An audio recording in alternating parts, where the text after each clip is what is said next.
ദൈവത്തിന്റെ അതിപരിശുദ്ധമായ നാമം മഹത്വപ്പെടുമാറാവട്ടെ. സഭാപ്രസംഗി പുസ്തകം 7-ാം അധ്യായം 8-ാം വാക്യം. ഒരു കാര്യത്തിന്റെ ആരംഭത്തേക്കാൾ അതിന്റെ അവസാനം നല്ലത്, ഗർവമാനസനേക്കാൾ ക്ഷമാമാനസൻ ശ്രേഷ്ഠൻ. ഏതൊരു കാര്യം ആരംഭിക്കുമ്പോഴും അതിന്റെ അവസാനം എങ്ങനെ ആയിരിക്കണമെന്ന് നമ്മുടെ മനസ്സിൽ നാം ചിന്തിച്ചിരിക്കണം. ഒരു കാര്യം ആരംഭിച്ചു കഴിഞ്ഞ് അതിനെ പാതി വഴിയിൽ ഉപേക്ഷിക്കുവാനാണെങ്കിൽ ഒരിക്കലും അത് ആരംഭിക്കാതിരിക്കുക.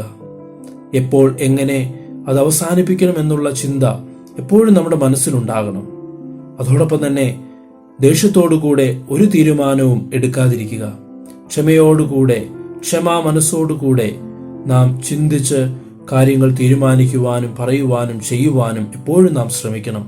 കാരണം അതിൽ മാത്രമേ നമുക്ക് വിജയം കണ്ടെത്തുവാൻ സാധിക്കുകയുള്ളൂ. ധൃതിയോടുകൂടെ, ദേഷ്യത്തോടുകൂടെ, വികാരത്തോടുകൂടെ നാം ചെയ്യുന്ന പലതും നമുക്ക് ദോഷമായി മാറാറുണ്ട്. അതുകൊണ്ട് ചിന്തിക്കുക, തീരുമാനിക്കുക. ദൈവം നിങ്ങളെ അനുഗ്രഹിക്കട്ടെ. ആമേൻ.